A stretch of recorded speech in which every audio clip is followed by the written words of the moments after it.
So Ethan, back on the field, just in the nick of time for the start of the competitive season. You've had a little appearance off the bench today. First of all, how are you bearing up?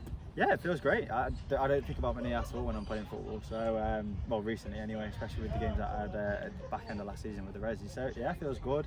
Just come back from holiday, so the fitness needs to get there. But yeah, I felt good today coming off the bench, and it's not easy coming off the bench sometimes, especially when Stoke are knocking it around. So yeah, I felt good. Yeah, well, it was tough out there. They play some decent football, don't they? Yeah, especially with the weather being sticky as well, and they kick the ball really well, especially when they play out from the back. And we played a formation where it was tough to press them, especially in the second half, especially when I came on. So yeah, they make you work for it, but when you have that ball as well, they make you work for it even harder. So yeah, no, it was a good experience and a good run out for the lads as well. I think from you personally, I mean, obviously you've had that long period out, and like you say, you've alluded to it, you've played a few games for the reserves at the back end of last season. I mean, it must be such a pleasure to be back out on the field, because there must have been times where you had that long layoff where you're like, oh, am I ever going to get back out there? I think initially I enjoyed a little bit of the period off, especially with playing football for so long.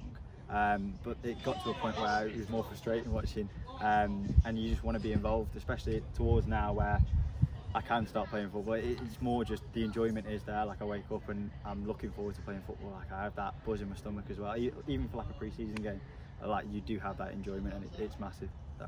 Does it look like you grown a beard since last? Yeah. I did start growing that, to be fair, when I think I first got injured, but yeah, it's sticking. I enjoy it. So. Oh, right. I've had a lot of comments on it. Aerodynamically working? To be fair, it probably makes me a little bit slow without. It needs a shave right now, but yeah, no, it's good. A little trim.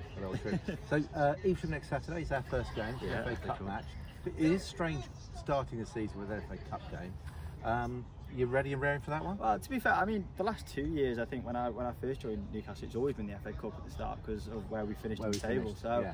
It's nothing different. That kind of really puts you in good stead for the season to come. So I'm looking forward to it. I know the lads are looking forward to it, and you always want to do well in the FA Cup for the club and yourself. So it's a competition that you never know how far you can get, especially with step 4 teams have gone as far as the first round. So you never know. Who knows? Who knows exactly? Could be right. Well, have a great season. Brilliant. I'm sure we'll talk regularly during the season. Exactly. And we'll see you at Evesham next week. See you.